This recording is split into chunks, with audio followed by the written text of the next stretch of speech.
Қазақстан Республикасының азаматы Мусаев Айдар Үсенұлы қарулы күштердің қатарына кіре отырып ант қабылдаймын. Және Қазақстан халқына оның заңды түрде сайланған президентіне ақтық жеңіп қалғанша адал болуға өзінің егеменді шымырлатқан денені көк тудың желбірегені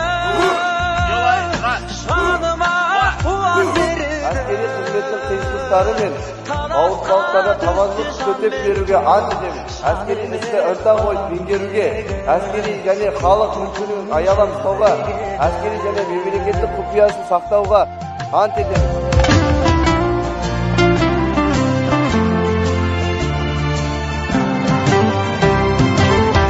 Қатардағы Мусаев, марапат алушың маған кел. Көп бол. Елбектің асқақ өлеңі Бекзат Мырза, қатардағы Мусаев сіздің бұйрығыңыз бойынша келіп тұр. бір сөзге жинал дегені көк тудың желбірегені. Қазақстан Республикасына қызмет етемін.